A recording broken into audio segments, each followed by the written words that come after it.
KBS ETV 미녀와 순정남 36회. KBS ETV 미녀와 순정남 36회 줄거리 요약 시작하겠습니다. 귀가하던 공진단 고유는 고필승 진현우를 보자 고 감독 네가 여기가 어디라고 들어와 있어? 고필승은 마리를 보러 왔다고 말합니다. 공진단은 장수연 그 여자가 불렀냐며 더 이상 그 여자는 우리 집 식구가 아니라고 말하며 이 집에서 당장 나가라고 말합니다. 공진택 박상원은 자신이 고 감독을 불렀다며 2층 공마리 방으로 데리고 올라갑니다. 공진택은 마리에게 고필승을 만나게 해주고 마리는 고필승을 보자 꿈을 꾸고 있는 것처럼 눈물을 흘리며 기뻐합니다. 그 모습을 본 공진택은 마음 아파합니다. 물 한 모금 마시지 못한 공마리는 고필승이 준 물을 받아 마십니다. 그것을 본 공진택은 기뻐합니다. 공진택은 고필승에게 고맙다고 말하고 자신이 했던 행동에 대해 사과를 합니다. 공진단은 집 밖을 나가려던 고 감독을 부르고 속셈을 알고 있다며 덜 떨어진 말이 이용해서 한 자리 차지하려고 하냐면서 소리칩니다. 고필승은 공진단의 멱살을 잡으며 다시 한번 마리를 그렇게 얘기하면 가만두지 않겠다고 말합니다. 화가 난 공진단은 분해서 고필승을 가만두지 않겠다고 혼잣말을 합니다. 공진단은 고필승에게 복수하기 위해 본부장을 불러서 말도 안 되는 이유로 트집을 잡으며 고필승 감독에게 지시한 것을 전달하라고 말합니다. 그 소식을 들은 김호경 작가는 공진택 회장님을 찾아가고 자신이 방송계에 온 지 20년이 넘었고 여러 제작사와 일을 해봤지만 이런 경우는 없었다고 말합니다. 꼭 필요한 신을 막무가내로 빼라고 하질 않나 드라마헤드 자도 모르는 사람이 난도질을 하는 건 참을 수 없다며 그간에 있었던 일을 이야기합니다.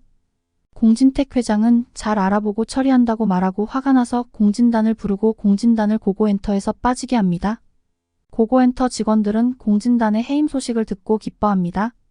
공진단은 김지영과 데이트를 하면서 행복해하지만 김지영은 어색해하며 엄마 백미자의 부탁을 생각하며 억지로 참아내려고 합니다. 공진단은 지영을 집 앞에 데려다주며 키스하려고 하지만 지영은 싫어하며 공진단의 뺨을 때리며 거절합니다. 공진단은 화가 났지만 시간을 더 주겠다며 돌아갑니다. 고필승은 포차에서 술 한잔 마시고 집으로 돌아갑니다. 김지영은 자신도 모르게 고필승 집 앞에서 기다리게 되고 그것을 본 고필승은 왜 자신을 보러 와서 도망가냐고 말합니다. 김지영은 아니라고 했지만 고필승의 추궁에 사실은 감독님을 보러 온 거 맞다며 감독님한테 미안한 마음이 들었다고 말합니다. 고필승은 지영에게 미안한 사람은 나라고 말하며 나중에 기억 돌아오면 알게 될 거라고 말합니다.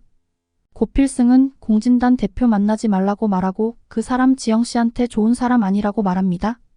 지영씨 다칠까봐 걱정돼서 그런다며 그 사람하고 약혼 한 건 맞지만 그 사람 좋아하지 않았다고 말하며 이럴 거면 차라리 기억이 빨리 돌아오라고 소리칩니다.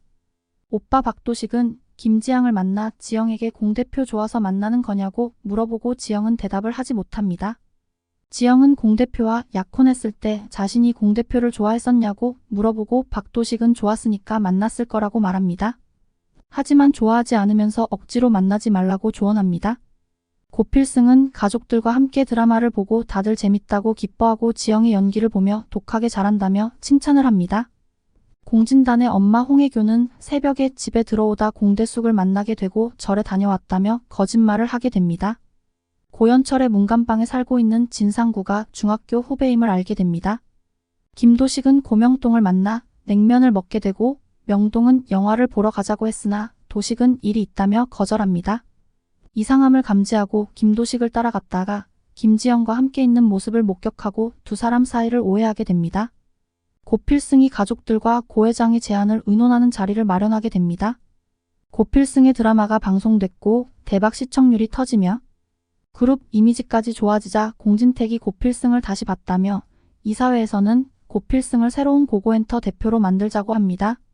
고필승은 제 자리가 아니고 장수연 대표님 자리라고 말했지만 장수연도 고필승이 대표가 되길 바란다고 말합니다.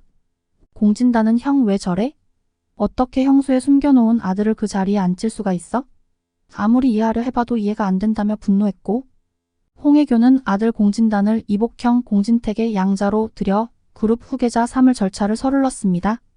홍혜교와 진상구는 즐거운 시간을 보내며 진상구가 홍혜교에게 물어보고 싶은 게 있다며 공진단의 사진을 꺼냅니다.